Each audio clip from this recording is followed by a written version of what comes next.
जय हिंद दोस्तों। क्या गौमूत्र? हाँ, वो गौमूत्र देखने के लिए बोल रहे थे। तो फायदेमंद है? हाँ, बिल्कुल फायदेमंद क्या है। क्या बीमारी दूर होती है उससे? 136 बीमारी होती है, नाम का पता नहीं। क्या बोला तूने? तो हॉस्पिटल में गौमूत्र की सप्लाई शुरू करवा दें।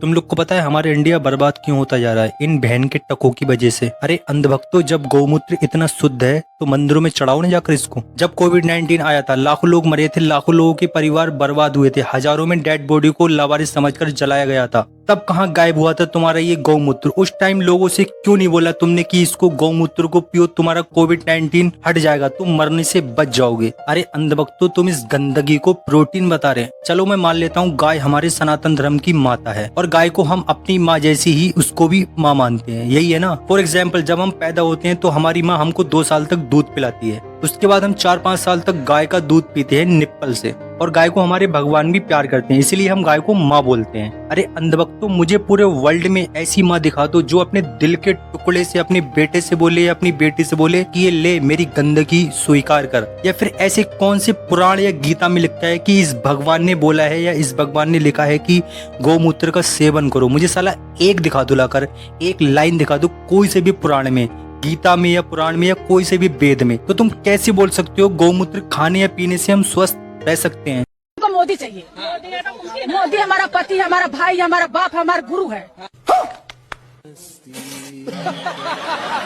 आप बोलिए। देख लो अंधभक्तों, मुसलमानों को तुमने यूं ही बदनाम कर रखा है कि मुसलमान अपनी फुप्पी की लड़की से शादी कर लेता है, या मुसलमान अपनी मौसी की लड़की से शादी कर लेता है, या मुसलमान अपनी ताया की लड़की से शादी कर लेता है। लेकिन रियल तो इस बुढ़िया ने बताया। एक टाइम पे इस बुढ़िया ने नरेंद्र मोदी को अपना भाई भी बना लिया, अपना पति भी बना लिया, और भाई अपना भगवान भी बना लिया। मतलब हद है बहन चोद। वो कैसा देश का राजा होगा जो अपने देश की हरियाली को ही कटवा रहा हो? मासूम जानवर भी रोते रोते कहते हैं इसमें हमारा क्या जुर्म है, हमारे घर क्यों उजाड़ रहे हो? मैंने सोशल मीडिया पर देखा था कि जब जंगल की कटाई हो रही थी तो छोटे छोटे जानवर के आंखों से आंसू निकलकर यही कह रहे थे कि हमारे इसमें क्या कसूर है, हमारे घर क्यों उजाड़ रहे हो, प्लीज हमारे घर मत उजाड़ो। और तुम लोग जिसको भगवान बता रहे हो ना, उस टाइम जब पूरा मणिपुर जल रहा था, उस टाइम ये भगवान तुम्हारा कहाँ था? साले के दिल में थोड़ा सा भी रहम नहीं आया, और ऊपर से साले ने हम लोग से मतलब सिंपैथी कार्ड खेलकर हमारे जितने भी शहीद हुए थे लोग, जितने भी दंगे में मरे थे लोग, उनके ऊपर कमेंट करके साले ने हम लोग से वोट और मांग लिया।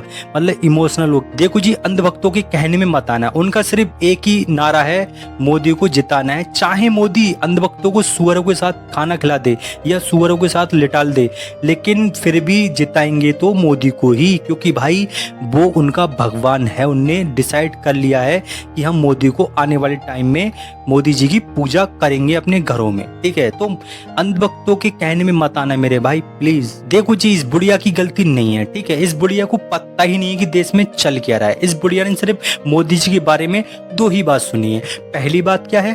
पहली बात यह है कि मोदी जी के मन की बात, और दूसरी बात है गोदी मीडिया की न्यूज। बस इस बुढ़िया ने सिर्फ यही देखा, और इसको पता है कि मोदी मोदी मोदी मोदी मोदी मोदी।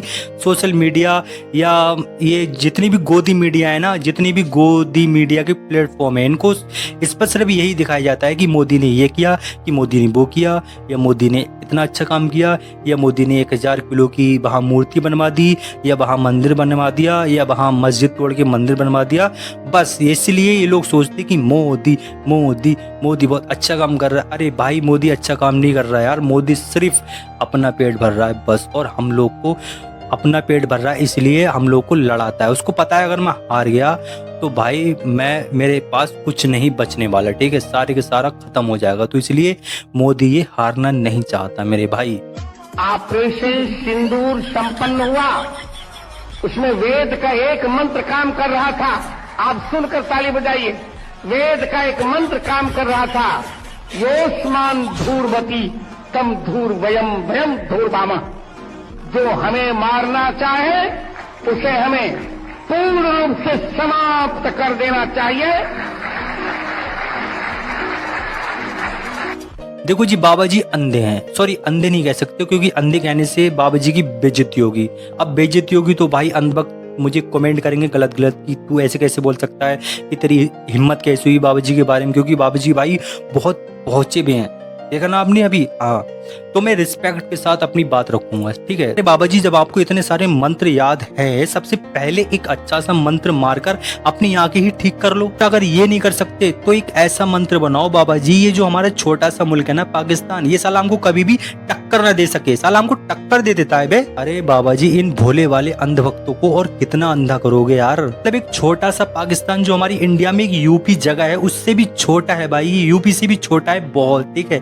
वो साला हमारी इंडिया में घुसकर हमको पेल गया, और यहाँ बाबा जी ने बैठे बैठे अपने छोटे से मंत्र से ऑपरेशन सिंदूर पाकिस्तान से जीत लिया। मैं कसम से कह रहा हूँ, अगर ये सिलसिला अंधभक्ति के ऐसे ही 30, 40, 50, 60 साल तक चलता रहा ना, तो हर दूसरे घर में बच्चा बाबा जरूर बनेगा, ठीक है, या फिर बेरोजगारी से भुखमरी से मर जाएगा आने वाले टाइम में, क्योंकि देश की हालत यही हो चुकी है इस टाइम भाई। तो भाई वीडियो को ही एंड करते हैं, ठीक है। जिसको भी समझ में आए वो लाइक करे, और नहीं समझ में आया तो भाई मेरे घंटे से, ठीक है। मैं जो मेरे माइंड में था वो मैंने बोल दिया, वो मैंने स्क्रिप्ट में उतार दिया, ठीक है। तो वीडियो को लाइक कर देना, और चैनल को अगर नए हो तो सब्सक्राइब कर देना। मिलते हैं नेक्स्ट वीडियो में, तब तक के लिए जय।